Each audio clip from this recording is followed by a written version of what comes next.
syafaat untuk orang-orang yang sudah dinyatakan penghuni neraka tidak jadi masuk neraka.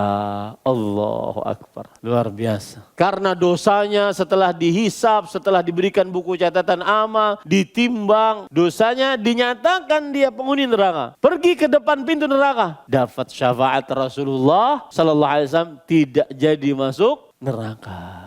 Subhanallah. Makanya para ikhwah yang dirahmati oleh Allah Subhanahu wa taala, orang harus semangat untuk dapat syafaat Rasulullah sallallahu alaihi wasallam. Tapi jangan mintanya kepada Rasulullah sallallahu alaihi wasallam, tapi mintanya kepada siapa? Allah. Wahai Allah, berilah syafaat Rasulmu kepadaku. Jangan minta kepada Nabi Muhammad sallallahu alaihi wasallam. Wahai Muhammad sallallahu alaihi wasallam, Rasulullah, berikan syafaatmu kepadaku. Ini enggak benar. Itu kesyirikan. Kenapa? Karena syafaat hanya milik Allah dan meminta syafaat sama dengan berdoa. Berarti apabila meminta syafaat diberikan kepada selain Allah, berarti berdoa kepada selain Allah, dan berdoa kepada selain Allah adalah kesyirikan.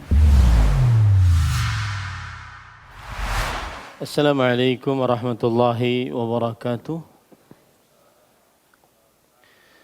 Bismillahirrahmanirrahim.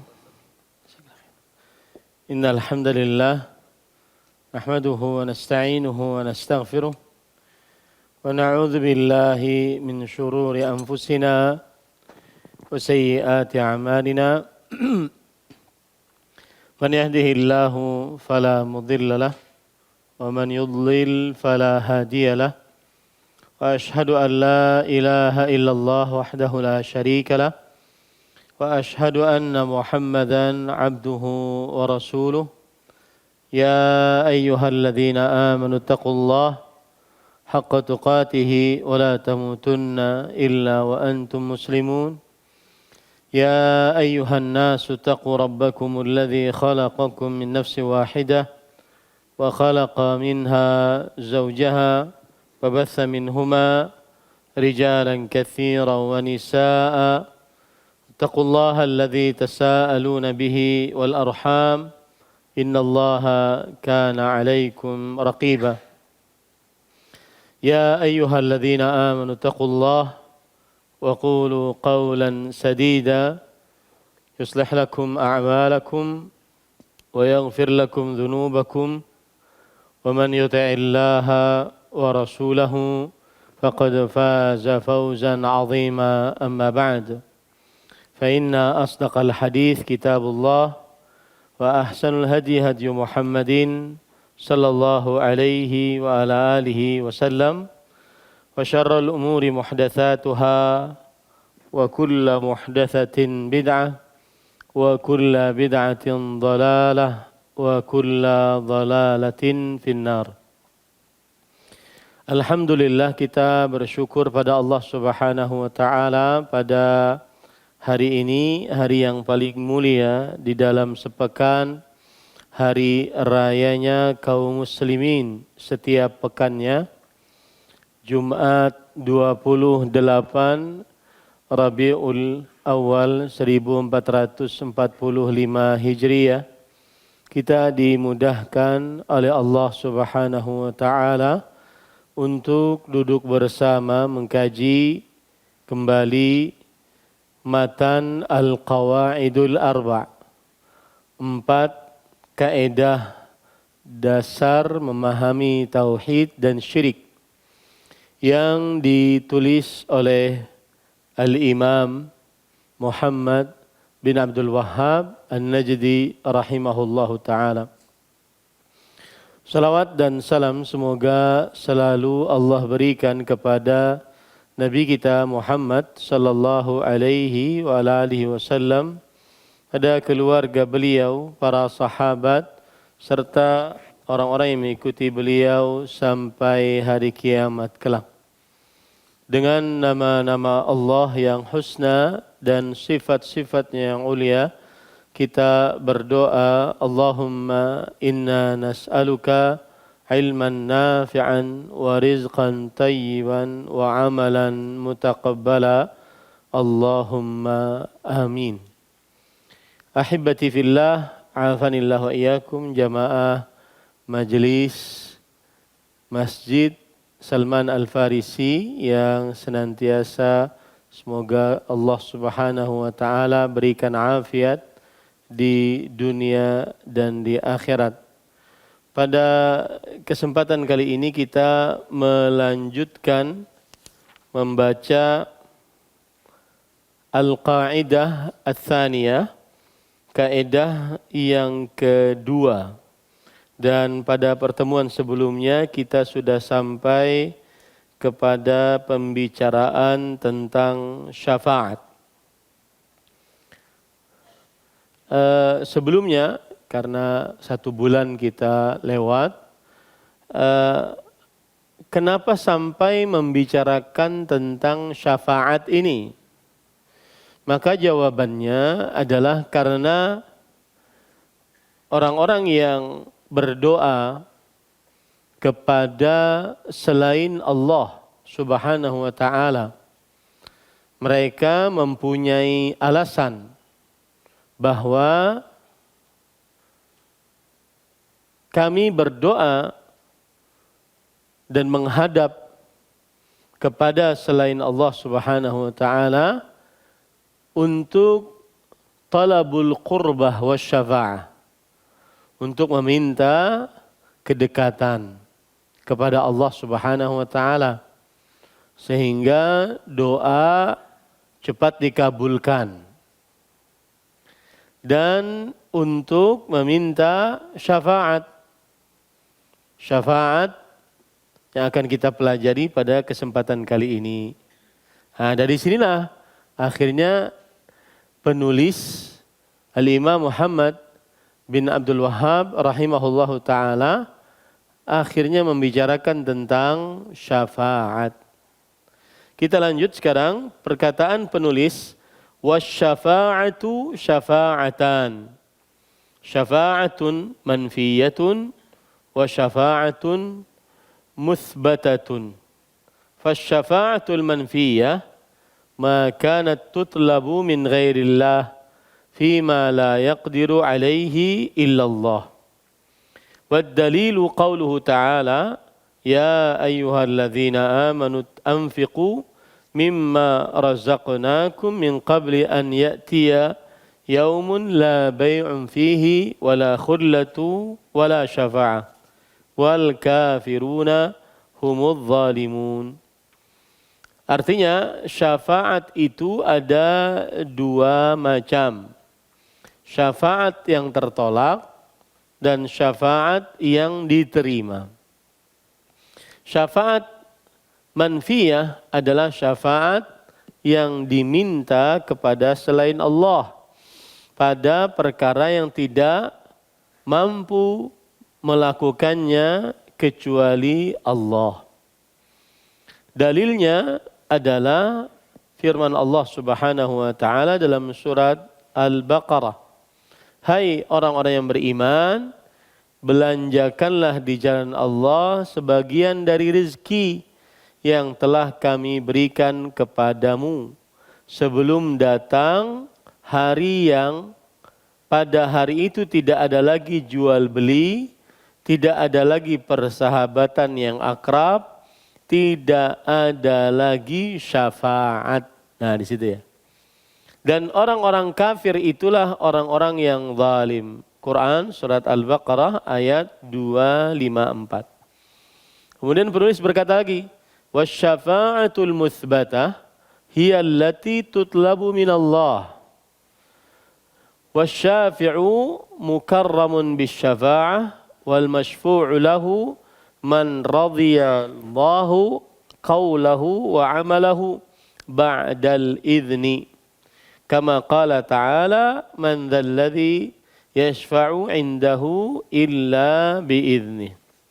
Syafaat musbatah adalah syafaat yang diminta kepada Allah dengan ketentuan yang diberi syafaat adalah orang yang dimuliakan dengan syafaat, dan yang memberi syafaat adalah orang yang diridhai ucapan dan perbuatannya setelah mendapatkan izin. Seperti yang difirmankannya Ta'ala, tidak ada yang memberi syafaat di sisinya kecuali dengan seizinnya. Quran surat Al-Baqarah ayat 255. Taib. Sekarang tadi sudah kita sebutkan di awal bahwa kenapa pembicaraan syafaat ini muncul? Karena orang-orang yang berdoa kepada selain Allah, seperti berdoa kepada wali yang sudah mati atau orang saleh yang sudah mati atau kepada jin, kepada malaikat, kepada berhala, ya. Mereka berdoa kepada Allah dengan alasan itu adalah pemberi syafaat kepada mereka. Yaitu dengan alasan bahwa orang ini yang didoai selain Allah bisa mendekatkan diri kepada Allah. Bisa memberi syafaat di sisi Allah Subhanahu wa ta'ala. Nah, para ikhwan yang dirahmati oleh Allah Subhanahu wa ta'ala, maka kemudian penulis mengatakan syafaat itu ada dua. Ya. Syafaat yang pertama manfiyah, tertolak. Jadi meskipun ada syafaat, iya, tapi ditolak oleh Allah. Kemudian syafaat yang kedua adalah syafaat musbatah yang diterima oleh Allah Subhanahu wa ta'ala. Nah, pada pertemuan sebelumnya kita sudah membicarakan tentang pengertian syafaat secara bahasa. Saya akan kupas ya syafaat ini. Para ikhwan yang dirahmati oleh Allah. Sebelumnya, kalau ada orang belajar akidah, maka pembicaraan syafaat itu terletak pada pembicaraan beriman kepada hari akhir. Ya, pembicaraan syafaat terletak pada pembicaraan beriman kepada hari akhir. Yaitu kalau kita lihat di pembahasan hari akhir ada namanya kiamat sughra, kiamat kecil, yaitu tidur. Kemudian ada lagi setelahnya pembahasan tentang asyratus sa'ah, tanda-tanda hari kiamat. Nanti ada tanda-tanda hari kiamat yang kecil dan ada tanda-tanda hari kiamat yang besar. Lalu setelahnya para ulama yang membahas tentang akidah maka akan membicarakan al-qiyamah al-kubra, kiamat yang besar. Nah, kiamat yang besar salah satu pembicaraannya yang pertama adalah al-ba'tsu wan nusyur, yaitu dibangkitkannya manusia. Kemudian setelah itu an-nafkhu fir ruh, tiupan sangkakala. Kemudian yang ketiga hasyrul khalaiq, pengumpulan seluruh makhluk, manusia, hewan di padang mahsyar, padang pengumpulan. Yang keempat baru setelah itu pembicaraan tentang asy-syafa'ah. Nah, di sini nih. Ya. Jadi kalau orang ingin belajar syafaat itu ada pada pembicaraan hari kiamat. Hari kiamat yang besar. Nanti setelah pembicaraan syafaat baru ada pembicaraan tentang datangnya Allah yang kelima. Yang kelima, yang keenam baru pembicaraan tentang buku, pemberian buku catatan amal. Baru setelah itu terjadinya hisab. Kemudian baru setelah itu terjadinya ikhtisas. Ikhtisas artinya adalah pengambilan qisas antara makhluk dengan makhluk. Baru setelah itu nanti ada al-mizan, timbangan, penimbangan atas amal dan atas manusia di hari kiamat. Kemudian setelah itu baru berjalan di atas sirat, baru pembicaraan tentang telaga, baru pembicaraan tentang nanti ada istilah qantarah, dia juga pembicaraan jembatan, khilaf nanti di antara para ulama. Baru setelah itu pembicaraan tentang al-jannah wan nar, surga dan neraka. Nah, itulah rentetan-rentetan mempelajari beriman kepada hari akhir. Jadi yang kita bicarakan sekarang ini, kita akan lebih mendalami tentang syafaat. Syafaat yang mengapa kita penulis membawakan ini di dalam 4 kaedah dasar memahami tauhid dan syirik.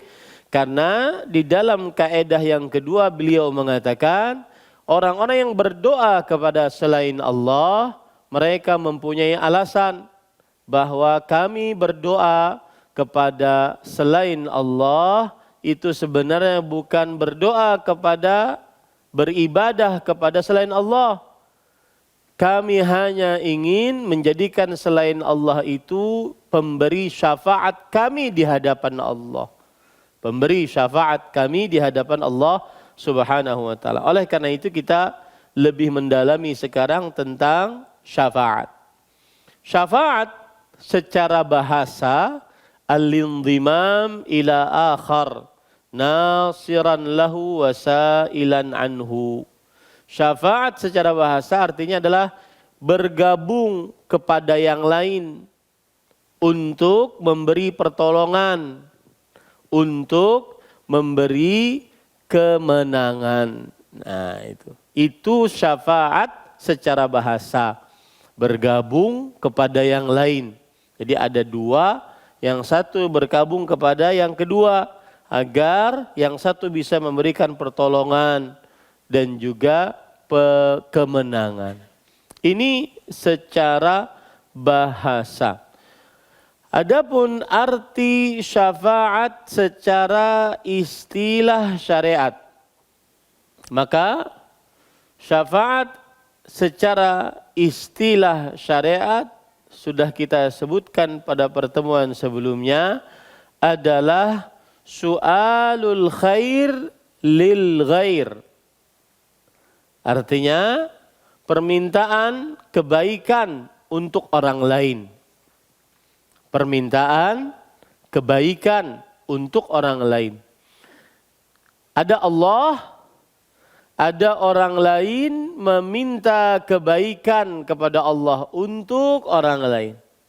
Ada si fulan minta kebaikan kepada Allah untuk orang lain.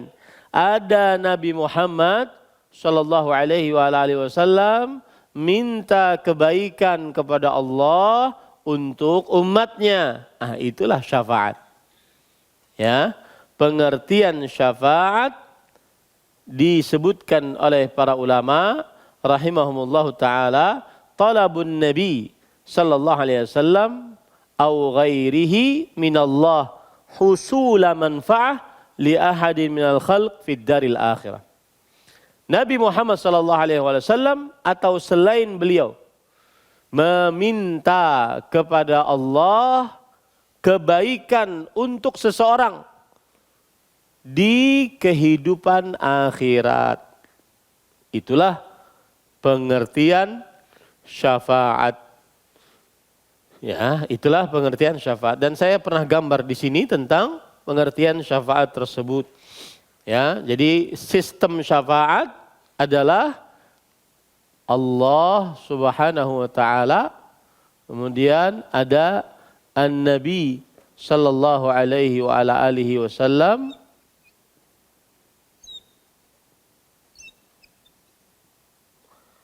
Nabi Muhammad sallallahu alaihi wa ala alihi wasallam, atau selain beliau, au ghairahu, atau selainnya, ya, dari para makhluk meminta kepada Allah. Minta kepada Allah apa? kebaikan, manfaat, ampunan. Ya, minta kepada Allah kebaikan, manfaat, ampunan. Kemudian untuk siapa? Untuk makhluk. Ya. Untuk makhluk. Nah, inilah pengertian syafaat. Ya. Talabun Nabi sallallahu alaihi wasallam au ghairihi al-manfa'ah li ahadin minal khalq fid daril akhirah. Nabi Muhammad sallallahu alaihi wasallam atau selain beliau meminta kepada Allah manfaat untuk seseorang di kehidupan akhirat. Seseorang ini banyak siapa saja. Ya. Ini arti syafaat secara istilah syariat. Nah, kemudian para ikhwah yang dirahmati oleh Allah Subhanahu wa taala, pada pertemuan sebelumnya kita juga sudah menyebutkan bahwa syafaat syaratnya ada 2, yaitu izin dari Allah Subhanahu wa taala. Nah, sebelumnya saya ingin tulis dulu. Ini yang disebut dengan asy-syafi'. Nah, yang memberi syafaat. Nah, ini yang disebut dengan al-masyfu'u lahu, yang diberi kepadanya syafaat. Ya, al-masyfu'u lahu. Ini asy-syafi', pemberi syafaat, dan ini al-masyfu'u lahu. Syarat yang pertama dari syafaat, ini asy-syafa'ah.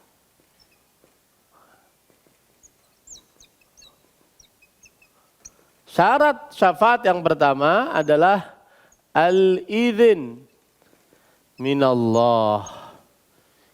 Izin dari Allah Subhanahu wa taala. Izin untuk siapa?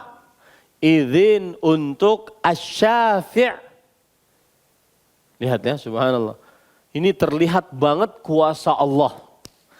Izin dari Allah agar asy-syafi' meminta syafaat. Subhanallah. Ya.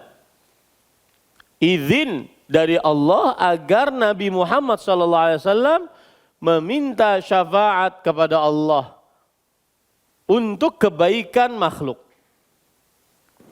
Kuasanya Allah pada saat itu. Sampai mau minta memberi syafaat saja harus dapat izin dulu. Harus dapat izin terlebih dahulu. Izin untuk asy-syafi'. Ya, untuk si pemberi syafaat. Untuk apa diizinkan? Agar meminta syafaat kepada Allah. Jadi Allah juga yang ngasih izin, Allah juga yang dimintai. Subhanallah. Paham ya? Ini luar biasa. Allah juga yang ngasih izin kepada Nabi Muhammad SAW agar Allah dimintai syafaat. Izin dari Allah untuk diberikan syafaat. Dalilnya surat An-Najm ayat 26. Wa kam min malak fis samawat la tughni syafa'atuhum syai'an illa min ba'di an ya'dhanallahu liman yasha' wa yardha. berapa banyak malaikat di langit, syafaat mereka tidak bermanfaat sedikit pun di sisi Allah kecuali setelah diizinkan oleh Allah bagi siapa yang dikehendakinya dan diridainya. Begitu juga dalam surat Al-Baqarah ayat 255 yang kita baca tadi. Man dzalladzi yashfa'u 'indahu illa bi'idznih. Siapakah yang bisa memberi syafaat di sisi Allah? Tidak ada yang bisa memberi syafaat kecuali dengan izin Allah.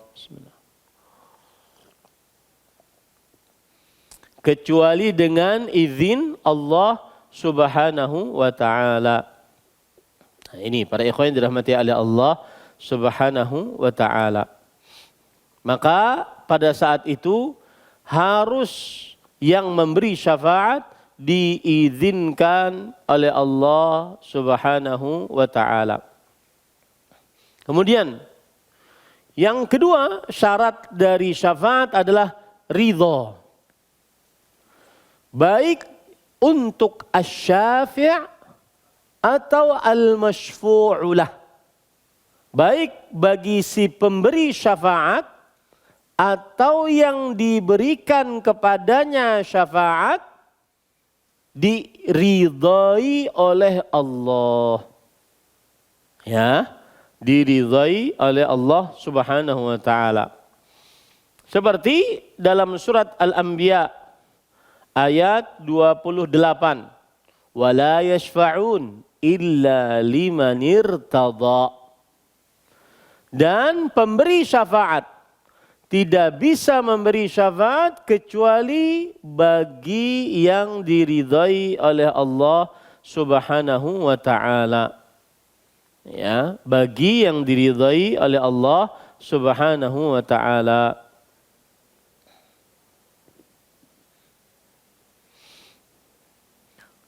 Lihat di sini.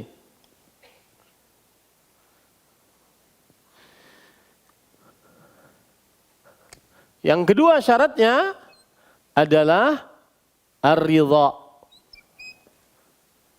minallah subhanahu. Ridha dari Allah. Allah meridhai. Nah, ini syarat untuk siapa? Untuk kedua-duanya. Asy-syafi' al-masyfu'.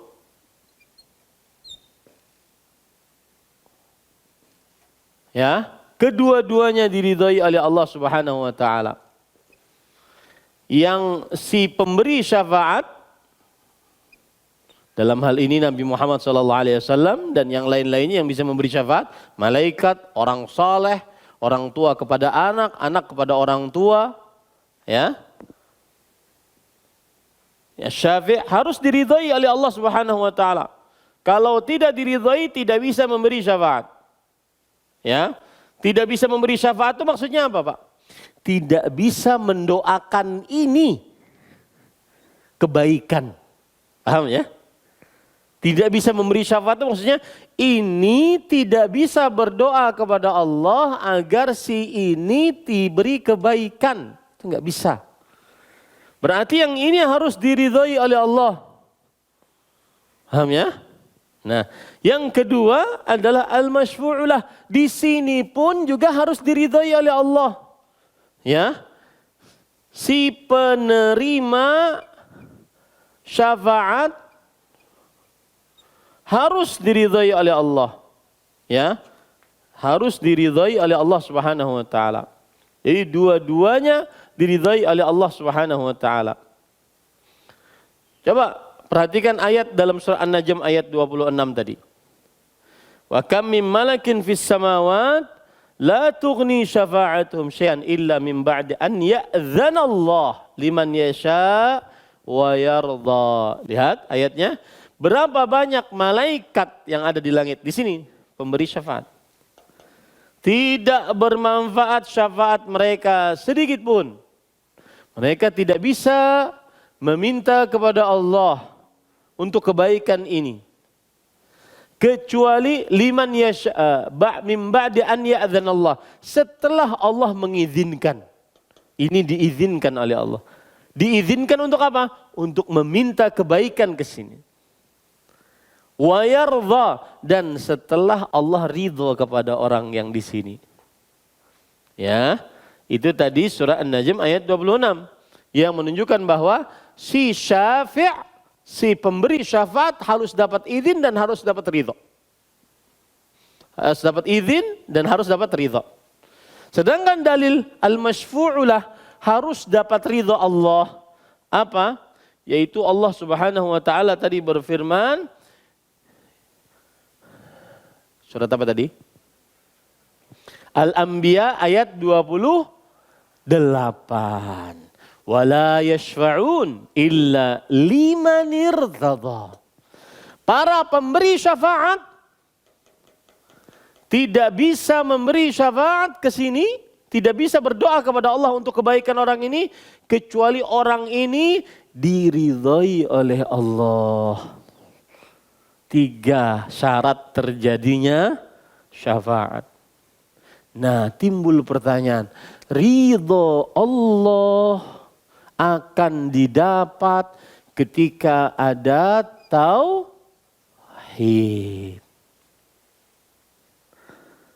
Jadi kunci dapat syafaat adalah apa? Tauhid.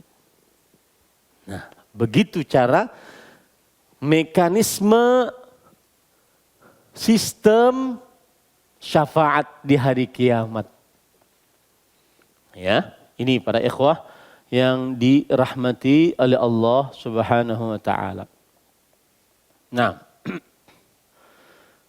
sekarang kita masuk kepada pembicaraan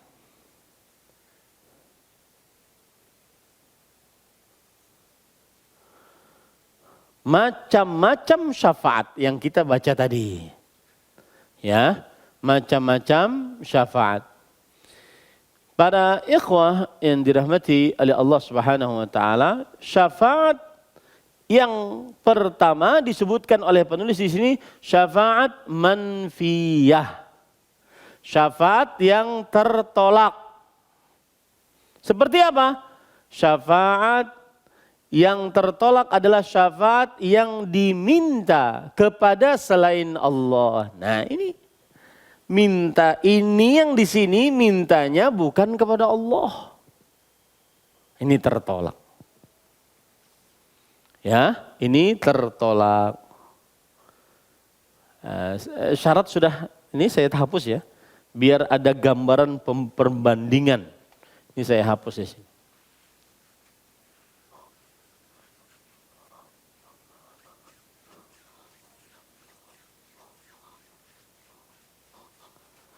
Baik. Perhatikan, syafaat yang tertolak adalah seperti ini gambarannya. Ini ghairullah. Selain Allah Subhanahu wa taala. Atau begini.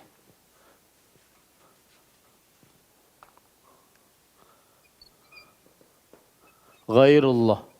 Selain Allah Subhanahu wa taala. Ini asy-syafi'. Dia minta kepada selain Allah. Ya. Untuk kepentingan siapa? Untuk kepentingan fulan, makhluk.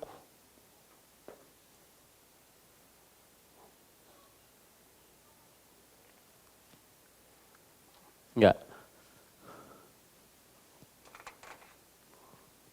Sini Allah Subhanahu.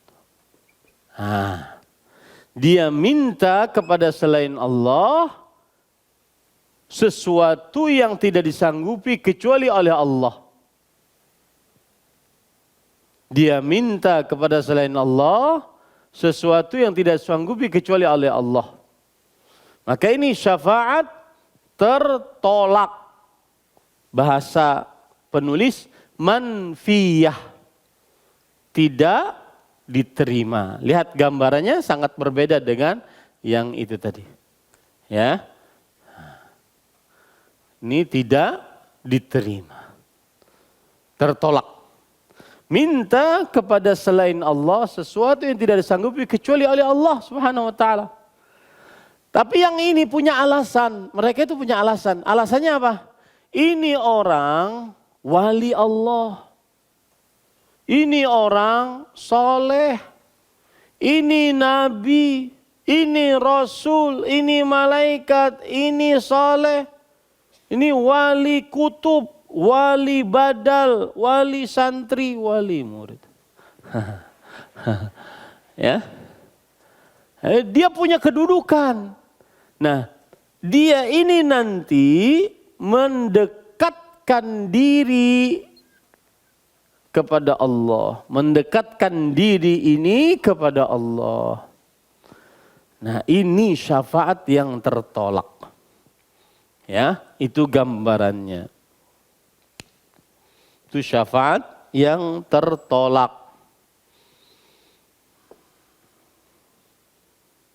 Kenapa? Karena meminta dari selain Allah di dalam perkara yang tidak disanggupi kecuali oleh Allah. Contoh minta kepada wali yang sudah mati rezeki.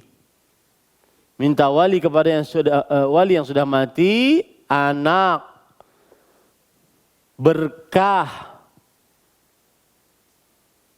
jodoh.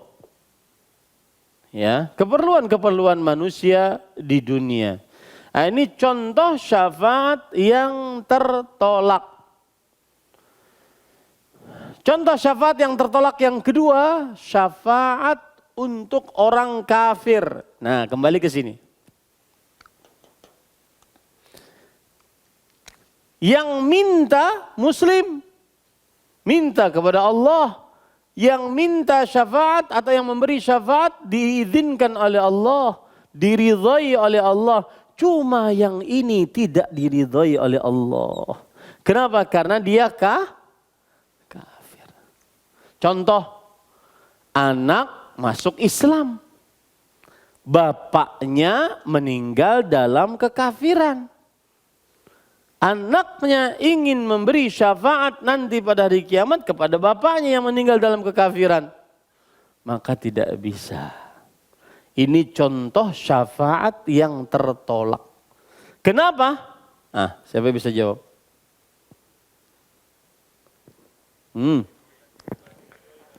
Karena yang masyfu'u lahu, yang diberi syafaat kepadanya, apa? Tidak diridhoi oleh Allah. Kenapa tidak diridhoi? Karena tidak bertauhid. Bisa dimaklumi?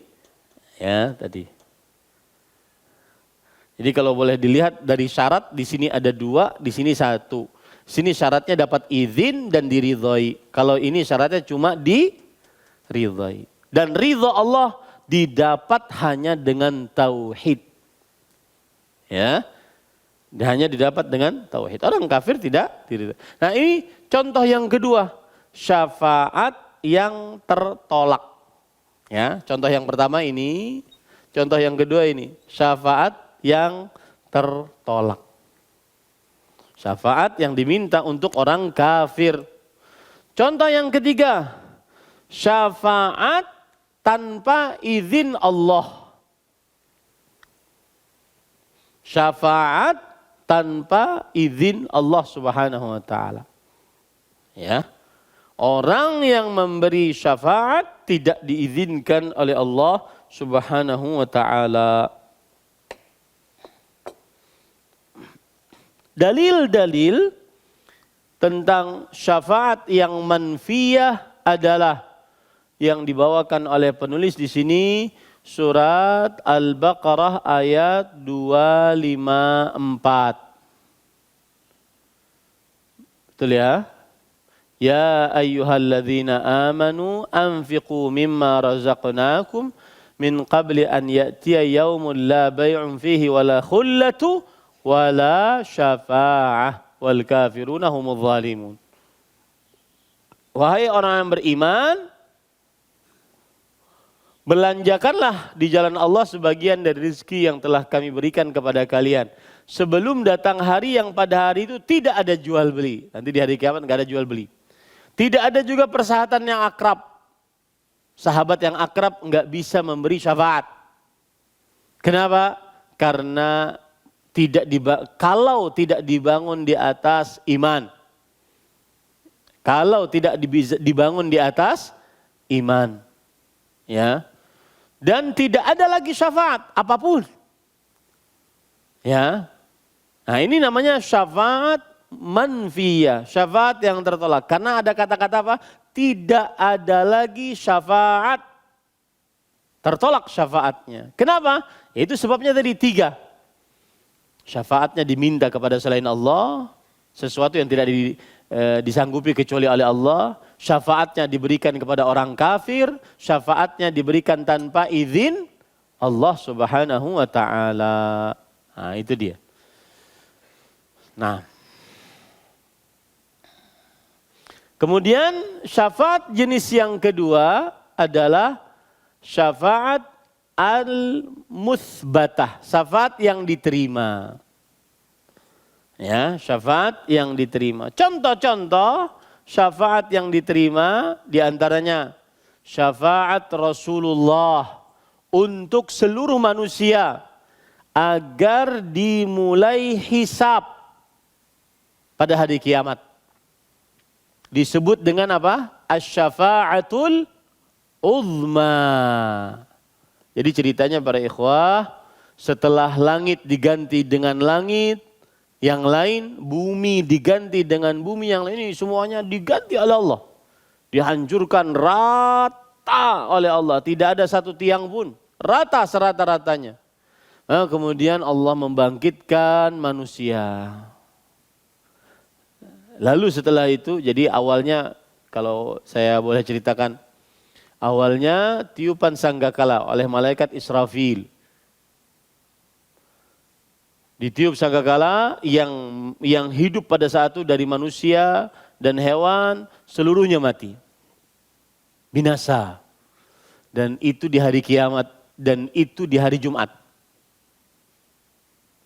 40 tahun setelahnya ditiupkan lagi sangkakala yang kedua. Ya ikhwah, kalau sudah membicarakan seperti ini, permasalahan-permasalahan yang remeh-temeh di dunia sudah tidak ada harganya.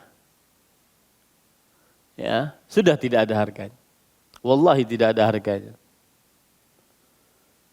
40 tahun setelahnya ditiupkan lagi sangkakala. Lalu dibangkitkan seluruhnya. Caranya bagaimana? Allah menurunkan hujan seperti air mani. Kemudian hujan itu masuk ke dalam bumi. Lalu mengenai tulang-tulang ekor manusia yang tersisa dari manusia. Ini kan ada hadis yang berbunyi, ma syai'un minal insan illa bali. Tidak ada sesuatu yang tertinggal dari manusia ketika sudah dimasukkan ke dalam kubur kecuali akan hancur binasa. Illa azbuz zanab. Kecuali satu tulang ekor saja. Satu tulang ekor saja. Wa minhu yurakkabu yaumal qiyamah. Pada hari itulah, dan dari situlah Allah akan membentuk kembali manusia. Ada hujan seperti tetes air mani terkena tulang ekor tadi.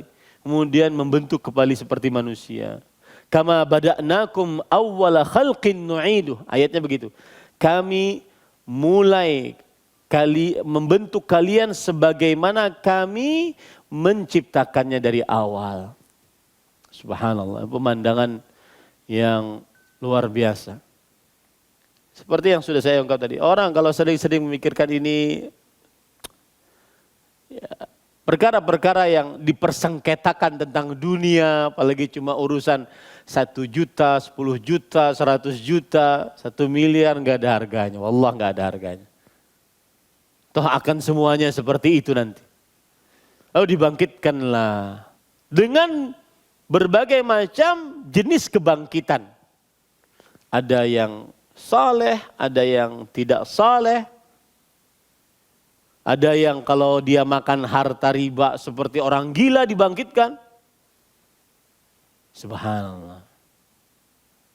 Lalu setelah itu dibangkitkan dalam keadaan matahari didekatkan sehingga 1 mil. Lalu ada api yang dinyalakan oleh Allah menggiring manusia. Bahkan seluruh hewan, binatang buas. Ya, semuanya digiring oleh Allah dalam sebuah padang mahsyar. Dalam keadaan manusia tidak beralas kaki, tidak telanjang, tidak berkhitan. Matahari sekitar 1 sampai 2 mil. Kalau hitungan 1 sampai 2 mil sekitar 3, sekian kilometer. Dekat sekali. Makanya ada dalam hadis disebutkan hatta yuljimahumul araq, sampai ada yang tenggelam dengan keringatnya. Ini sesuai dengan apa? Amal masing-masing. Bukan dengan kecantikan, dengan keturunan, dengan harta, pangkat. Amal. Lalu setelah itu diam. Tidak ada keputusan apa-apa. Ngapain? Nggak ada tahu. Karena Allah yang berkuasa pada saat itu. Allah berfirman, Anal Malik, Anal Dayyan, Ainal Jabbarun, Ainal Mutakabbirun. Aku sang raja. Aku yang meminta pertanggungjawaban. Mana orang-orang yang sombong, congkak, bermaksiat kepadaku. Pada hari itu semuanya diam. Allah pada hari itu murka, tidak pernah murka seperti itu, murka sebelumnya dan sesudahnya.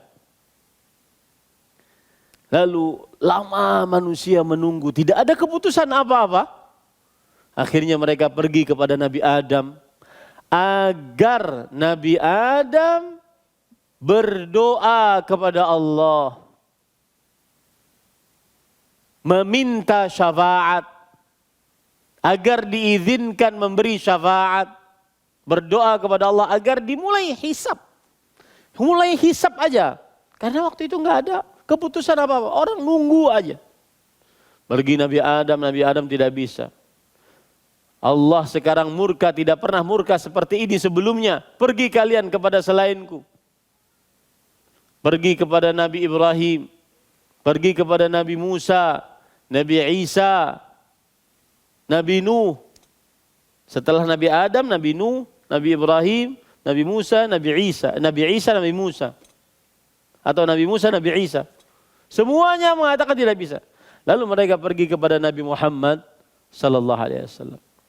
Lalu Rasul sallallahu alaihi wasallam bersabda, "Ana laha, aku orang yang paling pantas untuk itu." Datanglah Rasul sallallahu alaihi wasallam bersimpuh sujud di hadapan Allah, memuji Allah dengan pujian yang belum beliau pernah baca selama beliau hidup di dunia.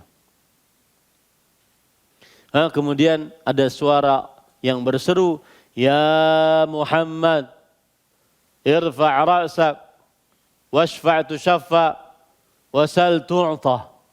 Wahai Muhammad sallallahu alaihi wasallam, angkat kepalamu, berilah syafaat, engkau telah kuizinkan untuk memberi syafaat. Mintalah, permintaanmu akan dikabulkan. Subhanallah. Maka Rasul sallallahu alaihi wasallam minta kepada Allah agar dimulai hisab. Itulah yang disebut dengan asy-syafa'atul uzma, syafaat yang paling agung. Dan dengan syafaat itu Rasulullah sallallahu alaihi wasallam mendapatkan maqaman mahmuda, kedudukan yang terpuji, dipuji oleh seluruh makhluk. Karena dengan permintaan kebaikan beliau kepada Allah, hisab dimulai. Dipuji oleh seluruh makhluk. Nah, ini contoh pertama dari syafaat yang diterima. Contoh yang kedua, syafaat yang diterima, syafaat untuk penghuni, untuk orang-orang yang dinyatakan masuk surga, bisa masuk surganya Allah Subhanahu wa taala. Jadi subhanallah ya, ada orang dihisab, ditimbang, kemudian jalan di atas sirat sudah dinyatakan penghuni neraka, penghuni surga. Sampai di depan pintu surga nggak bisa masuk. Sebelum ada izin dari Allah. Subhanallah. Ya, makanya saya nasihatkan yang sekarang lagi menjabat, wallahi nggak ada apa-apanya. Takut kepada Allah Subhanahu wa taala. Nanti di akhirat hanya Allah yang paling berkuasa. Sampai yang sudah dinyatakan kamu penghuni surga, sampai di pintu surga nggak bisa masuk. Kecuali dengan syafaat siapa? Nabi Muhammad sallallahu alaihi wasallam. Nabi Muhammad sallallahu alaihi wasallam minta dibukakan pintu surga. Kemudian malaikat penjaga surga mengatakan, "Man anta?" Siapa engkau? Kemudian Nabi Muhammad sallallahu alaihi wasallam menjawab, "Ana Muhammad." Aku Muhammad sallallahu alaihi wasallam. Kemudian penjaga surga mengatakan, "Bika umirtu alla aftaha li ahadin qablak." Untukmu aku diperintah oleh Allah tidak membukakan pintu surga sebelum engkau meminta dibukakan. Subhanallah. Ya. Nah, ini syafaat yang diterima. Yang ketiga, syafaat untuk mengangkat derajat penghuni surga. Nah, ini khusus untuk ini untuk Nabi Muhammad SAW dan juga untuk selain Nabi Muhammad Sallallahu Alaihi Wasallam. Seperti misalkan istighfar seorang anak untuk orang tuanya.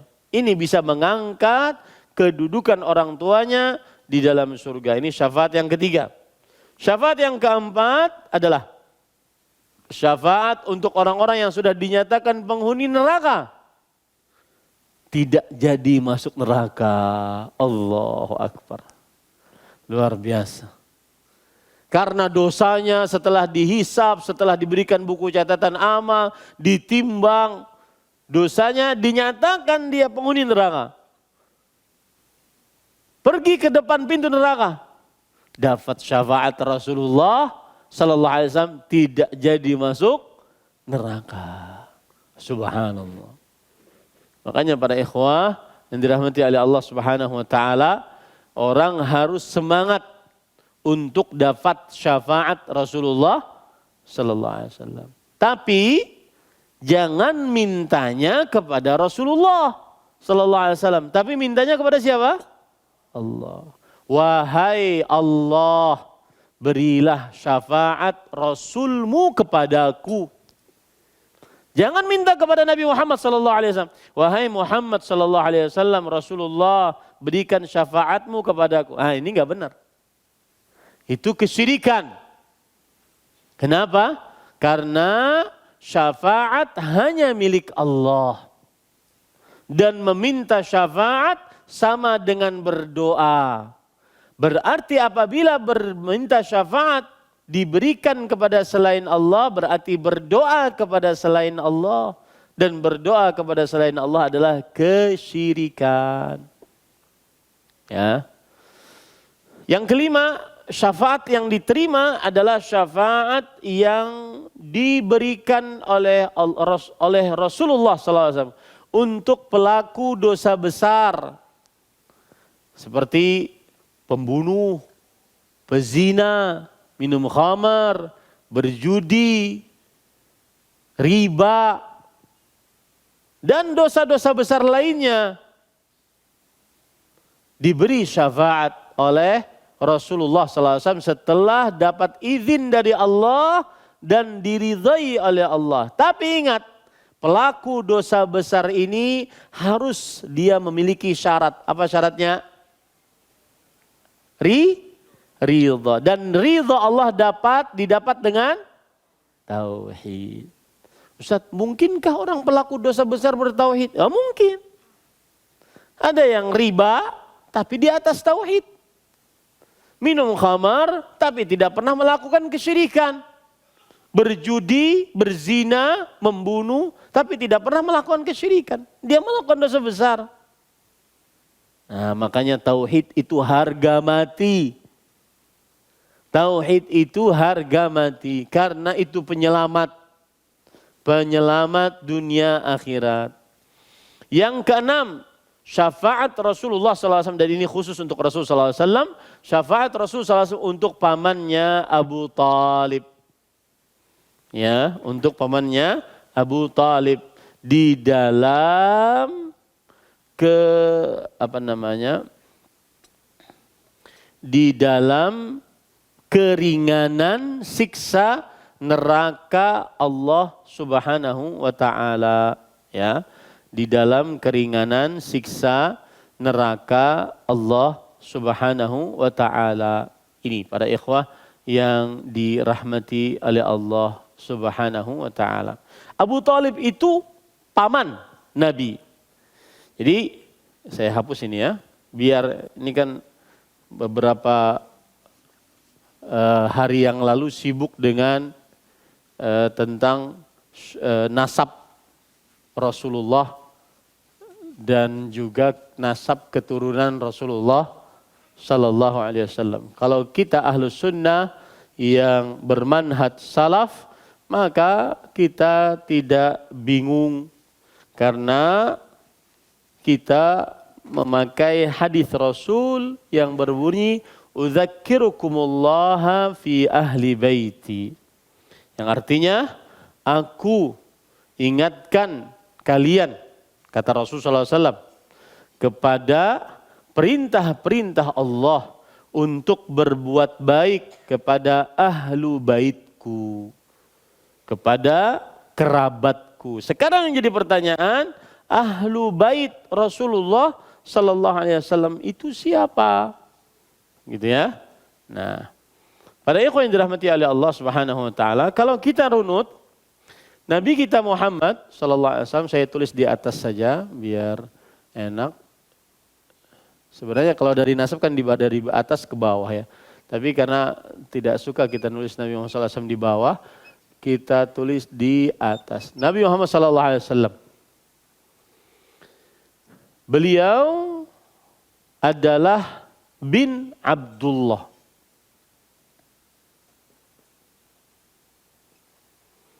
Bin Hashim.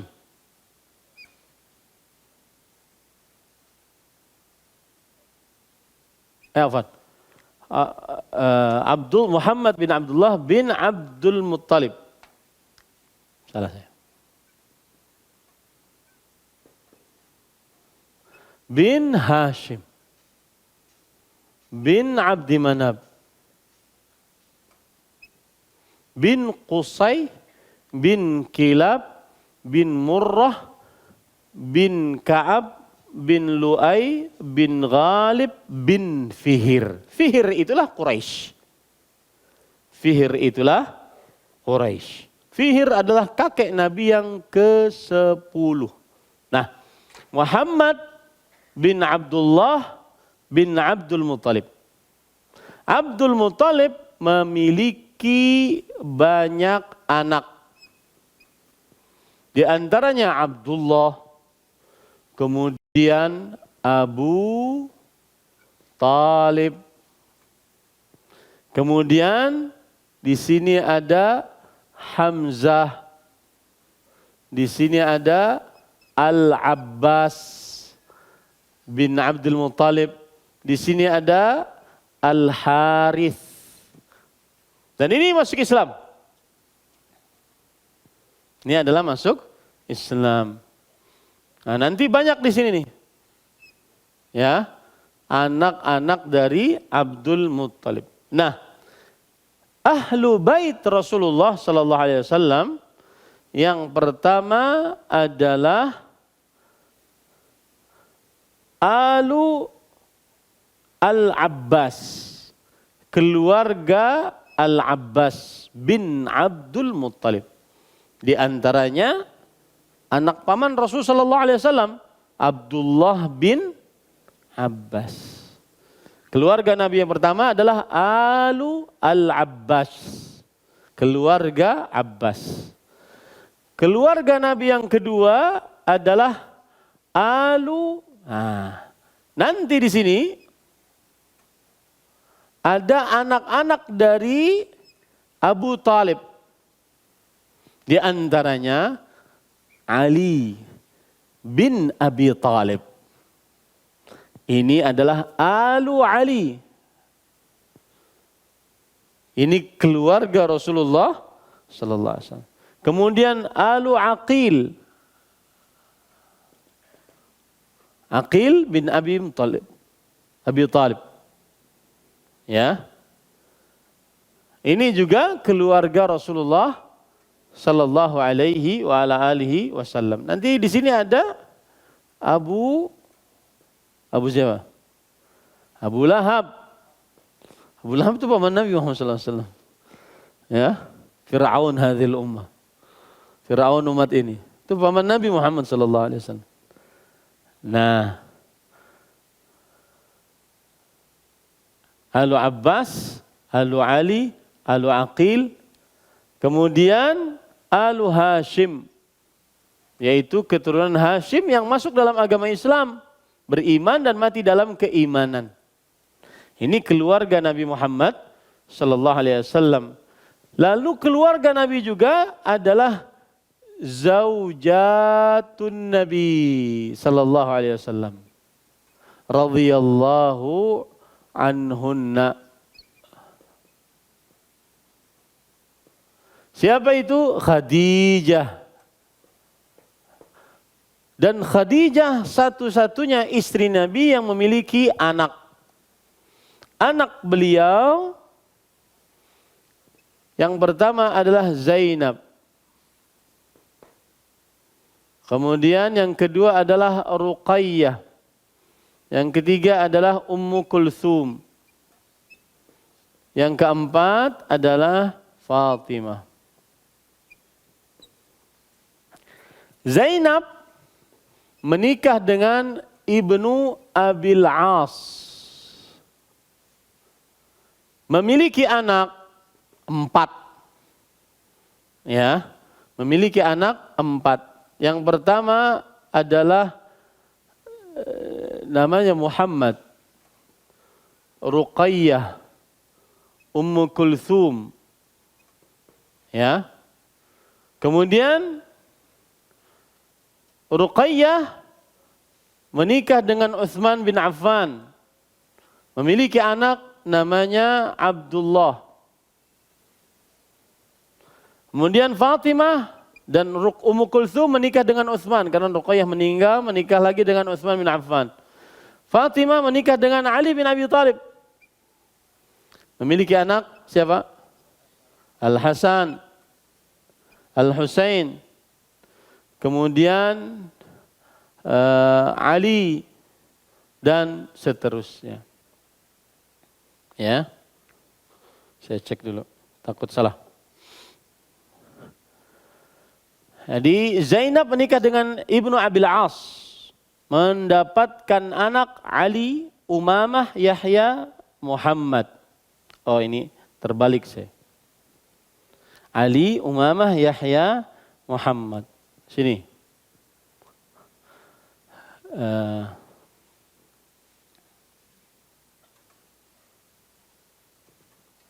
Sini Ali, Umamah, Yahya dan Muhammad.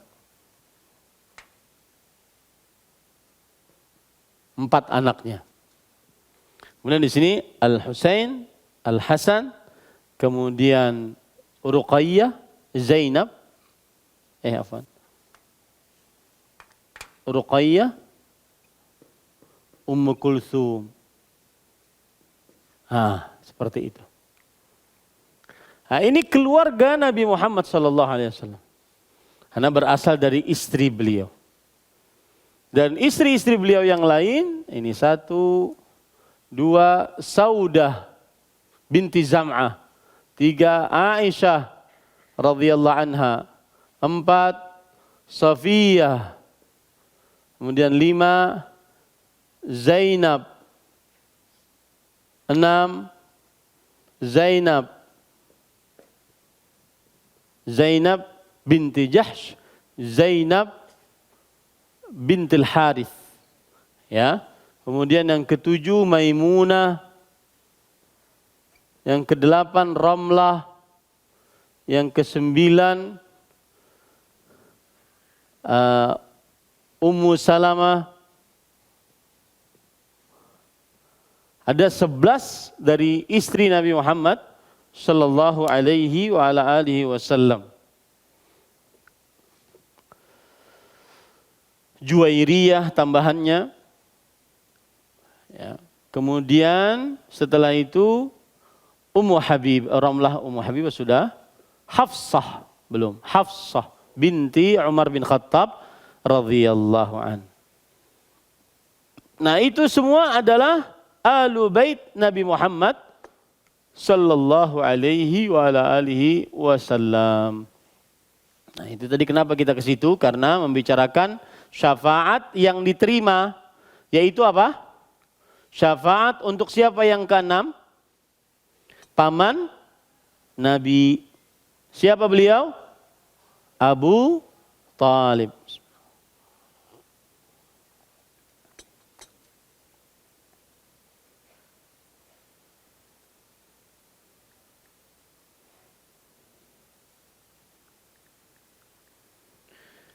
Siapa nama Abu Talib? Para ikhwan yang dirahmati oleh Allah Subhanahu wa taala, Abu Talib bin Abdul Muttalib, beliau adalah pemimpin Quraisy, paman Rasulullah sallallahu alaihi wa ala alihi wasallam. Dan nama beliau ada yang mengatakan namanya adalah Abdu Manab. Ada yang mengatakan demikian.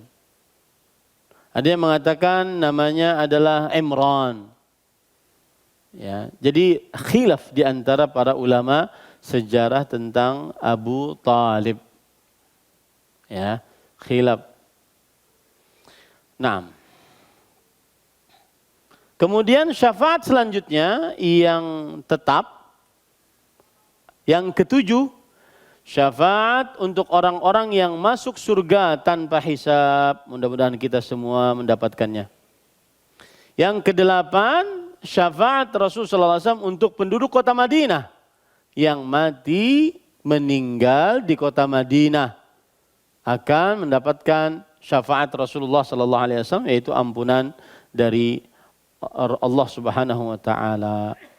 Nah, alhamdulillah. Selesai. Itu kaidah yang kedua tentang syafaat, ya.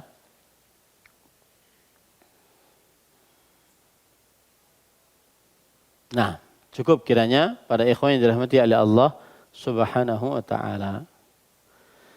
Ada yang ingin bertanya? Insyaallah pada bulan yang akan datang, mudah-mudahan Allah masih memanjangkan umur kita dalam kebaikan, kita membahas tentang al-qaidah ats-tsalitsah, kaidah yang ketiga.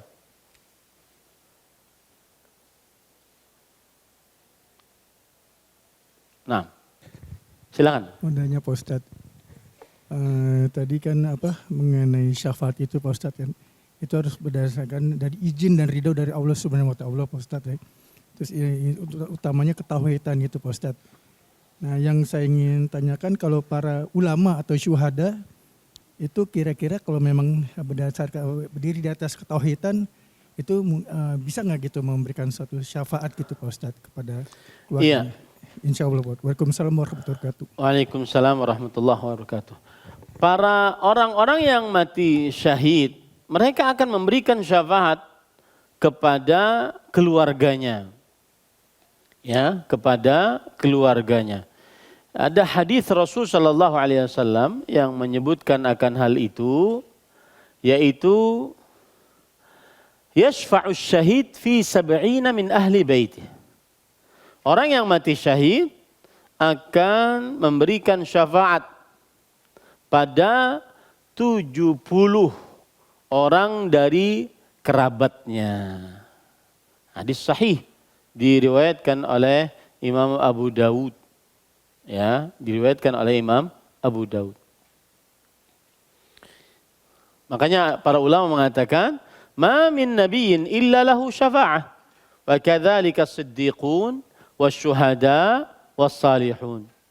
Al-Barbahari rahimahullah berkata di dalam kitab Syarhus Sunnah, tidak ada seorang nabi pun kecuali memberikan syafaat.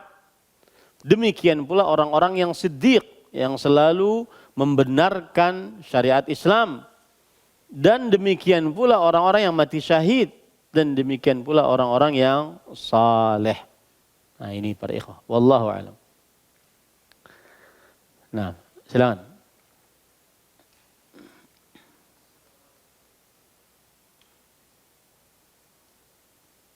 Assalamualaikum warahmatullahi wabarakatuh. Waalaikumsalam. Tadi Ustadz menyebutkan syafaat secara keseluruhan. Ustadz. Yang pernah saya pelajari itu ada syafaat khusus untuk Nabi Muhammad dan syafaat umum. Coba bisa diklarifikasi, Ustadz, digolong-golongkan seperti itu. Kemarin kita sudah bahas itu. Udah, ya? Syafaat khusus untuk Rasulullah SAW diantaranya asy-syafa'atul uzma, satu.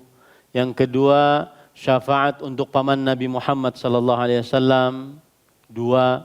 Yang ketiga, syafaat untuk orang yang masuk surga, tidak bisa masuk surga kecuali dengan syafaat Rasul SAW. Tiga itu saja.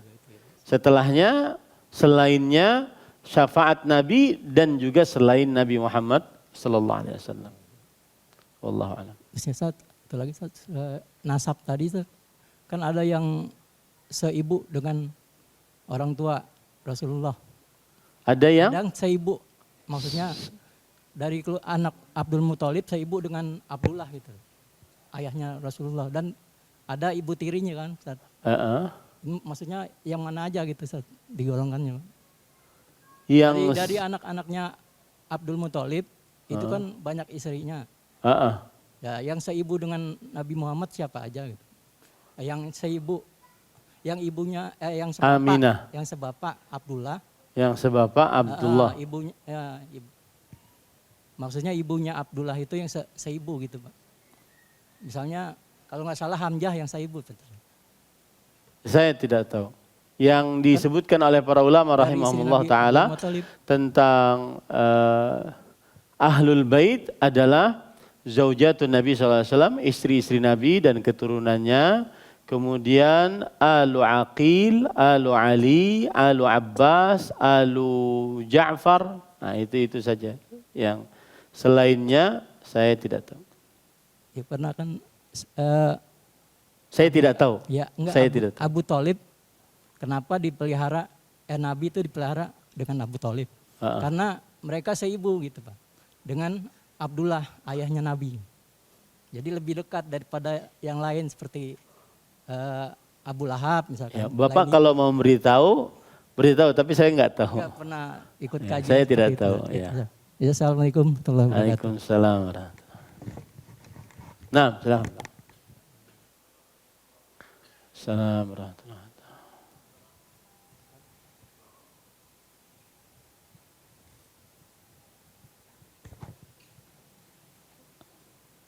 Ustaz, pertanyaan yang berkaitan dengan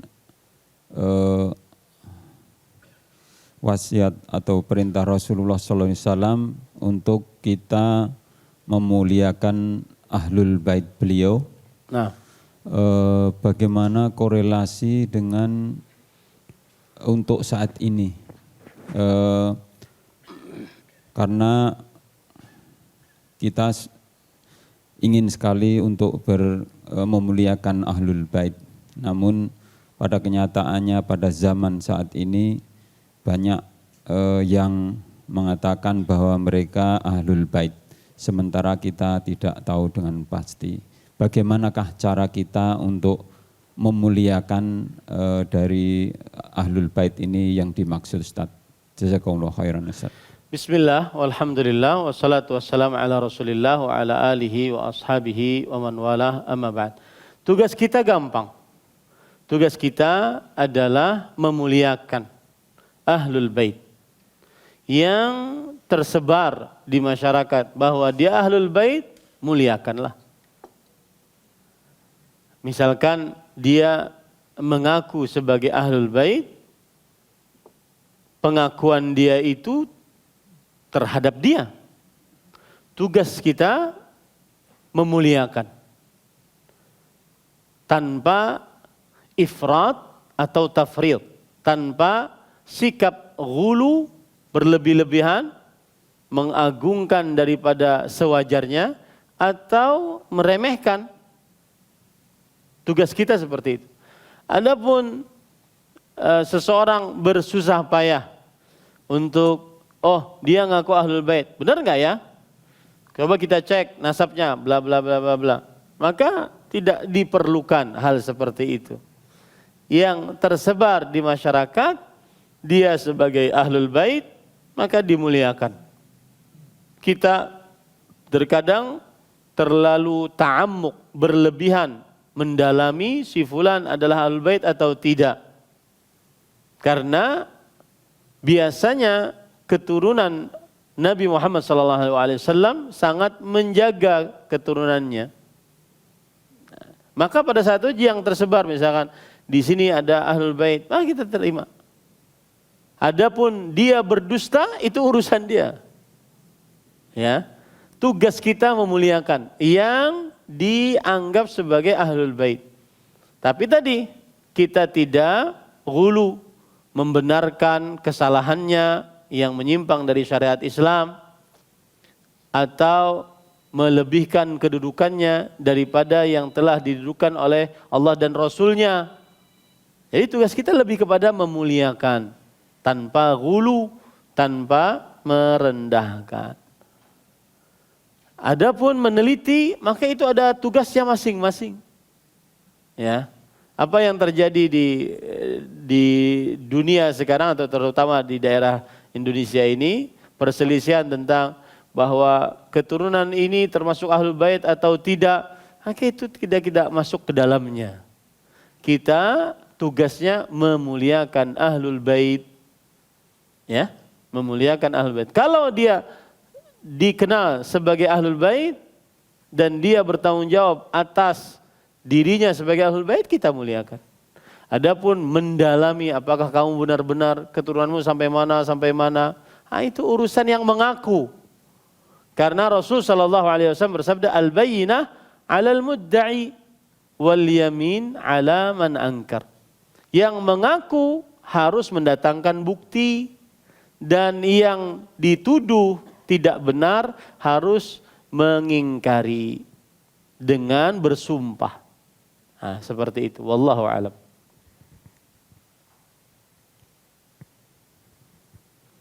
Nah, masih ada waktu 2 menit, 3 menit. Silakan.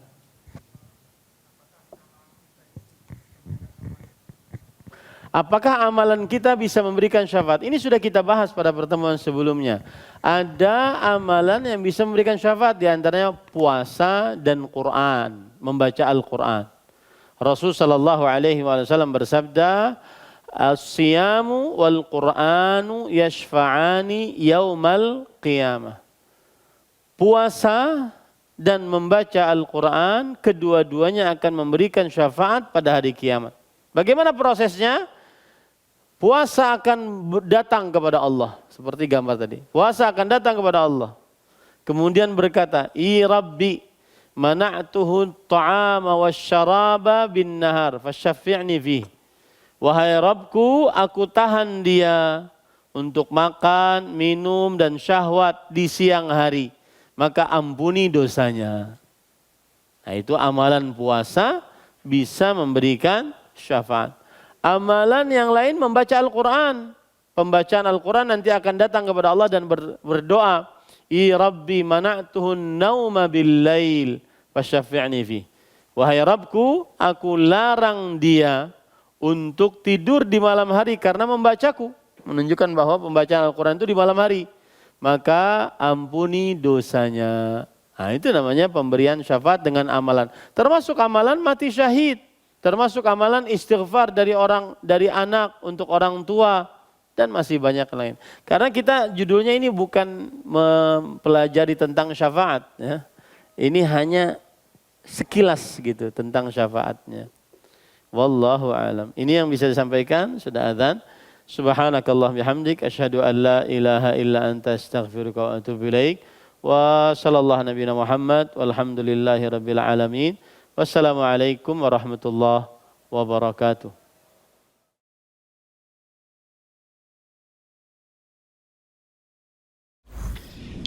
Jazakumullah khairan, barakallahu fikum. Video ini dibuat atas partisipasi dari donasi Anda. Semoga menjadi amal jariah bagi Anda semuanya.